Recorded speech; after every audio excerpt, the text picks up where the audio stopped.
आदाब। पेश खिदमत है राजेंद्र सिंह बेदी साहब का अफसाना, जिसका उन्वान है लाजवंती। हथलैयां कुंभलानी लाजवंती दे बूटे, एक पंजाबी गीत जिसके मायने हैं ये छुई मुई के पौधे हैं, हाथ लगाओ तो कुंभला जाते हैं। बंटवारा हुआ और बेशुमार जख्मी लोगों ने उठकर अपने जिस्म पर से खून पोंछ डाला, और फिर ये सब लोग मिलके उन लोगों की ओर तवज्जो हो गए जिनके जिस्म तो सही और सालिम थे, लेकिन दिल जख्मी। गली गली मोहल्ले मोहल्ले फिर बसाओ कमेटियाँ शुरू हो गईं, और शुरू में बड़ी ही तुमदही के साथ घर में बसाओ, कारोबार में बसाओ और ज़मीन पर बसाओ प्रोग्राम शुरू हो गए।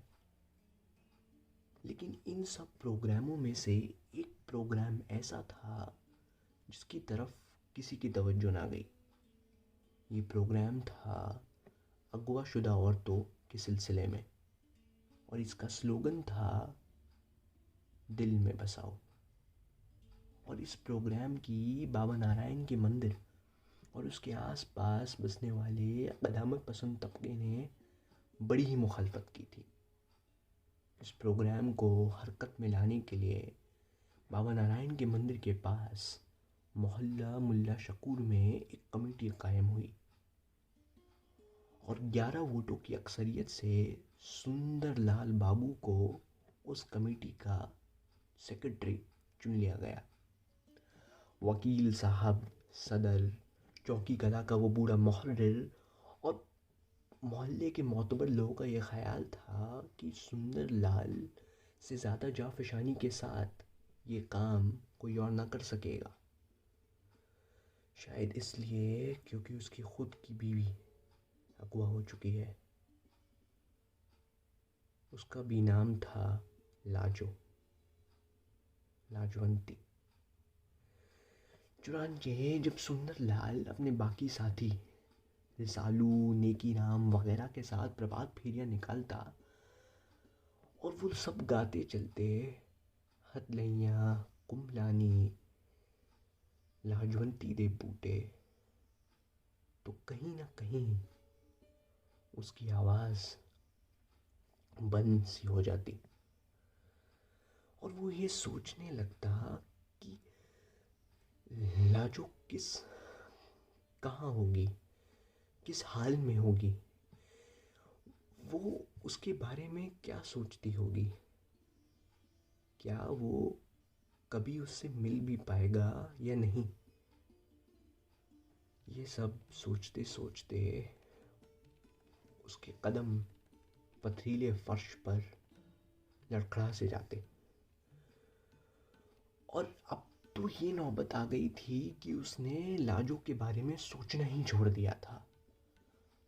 उसने अपना गम दुनिया का गम बना लिया था, और अपने दुख से बचने के लिए अपने आप को लोक सेवा में गर्क कर दिया था। लेकिन जब जब वो प्रभात फेरियां निकालता तो उसके दिमाग में ये ख्याल ज़रूर आता कि इंसानी दिल कितना नाजुक है, छोटी सी बात से उसे ठेस पहुंच सकती है, बिल्कुल उस लाजवंती पौधे के जैसे जिसके पास भी जाओ तो कुम्हला जाता है। लेकिन इस सब के बावजूद उसने लाजो के साथ बदसलूकी करने में कोई कसर ना छोड़ी। वो उसे जगह जगह उठने बैठने, खाने की तरफ ना तवज्जोगी देने और ऐसी ही मामूली बातों पर पीट दिया करता था। और लाजो, जो शहतूत की उस पतली डाली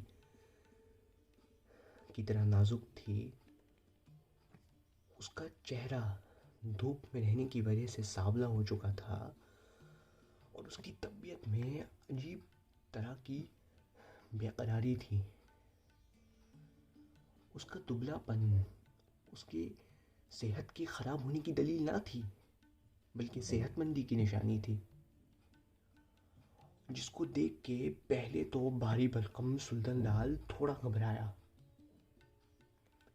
लेकिन जब उसे मालूम हुआ कि लाजो किसी भी तरह का सदमा, हत्ता कि मारपीट तक सह सकती है, तो वो अपनी बदसलूकी बतदरीज बढ़ाता गया और उसने उन सारी हदों तक को पार कर दिया जहाँ पहुँच के किसी भी इंसान का सबब टूट सकता है। इन हदों को धुंधलाने में लाजवंती उससे बढ़कर साबित हुई, क्योंकि वो देर तक उदास ना रह सकती थी।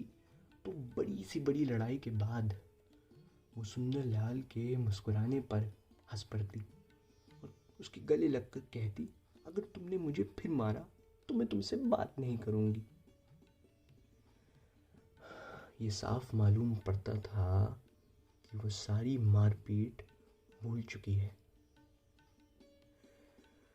गांव की बाकी लड़कियों की तरह उसे ये मालूम था कि मर्द तो ऐसा ही सुलूक करते हैं। गांव की औरतें तो यहाँ तक कहती थीं कि वो भी कोई मर्द है वाला जो अपनी औरत को काबू में ना कर सके। ये मारपीट उनके गानों तक में चली गई थी। खुद लाजो ये गाती थी कि मैं शहर के लड़के से शादी ना करूँगी, वो बड़े बड़े बूट पहनता है और मेरी खुद की कमर बहुत पतली है। लेकिन पहली ही फुर्सत में उसने शहर के एक लड़के से दिल लगा लिया। उसका नाम था सुंदरलाल और वो उसके गांव एक बारात के साथ आया था और उसने दूल्हे के कान में सिर्फ इतना कहा था, तेरी साली तो बड़ी नमकीन है यार, बीवी भी चटपटी ही होगी। ये बात लाजो ने सुन ली थी, लेकिन वो ये भूल गई थी कि सुंदरलाल कितने भद्दे और बड़े बूट पहना हुआ है और उसकी खुद की कमर कितनी पतली है। जब जब सुंदरलाल प्रभात फेरियां निकालता तो उसके दिल में ये ख्याल आता, बस एक बार लाजो से मिल जाए तो उसे वो सचमुच दिल में बसा लेगा और वो बाकी लोगों को ये बताएगा कि अगवा होने में इन औरतों का क्या कसूर है। ये तो बस फसादियों की हवस का शिकार हो गई हैं और वो समाज जो इन औरतों को कबूल नहीं कर सकता, वो बड़ा ही सड़ा और गला समाज है।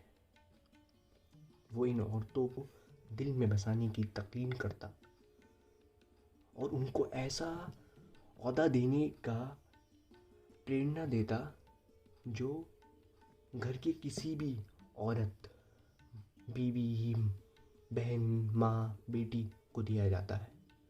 और वो यहाँ तक कहता कि इनको इशारे से भी इनके गुजरे हुए दिनों की बात नहीं याद दिलानी चाहिए, क्योंकि इनके ज़ख्म बड़े ही नाजुक हैं, बिल्कुल छुई मुई की तरह। हाथ लगाओ तो कुम्हला जाएंगे। दिल बसाओ प्रोग्राम को कामयाब करने के लिए सुंदरलाल और उसके बाकी साथियों ने कई प्रभात फेरियां निकाली और इसी प्रोग्राम के घर कर जाने के बजाय ही उन्हीं दिनों मिस मृदुला साराभाई हिंद और पाकिस्तान में अगवा हुई औरतें तबादले के लिए लाईं, तो मोहल्ला मुल्ला शकूर के यही मर्द उनको फिर से बसाने में लग गए।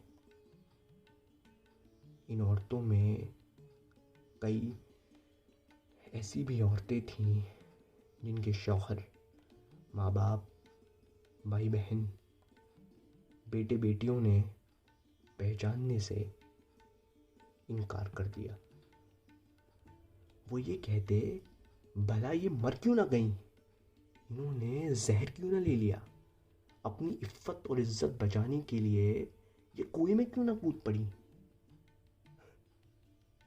इनको क्या मालूम था कि ये औरतें जिंदा रह के किस बहादुरी से काम ले रही हैं।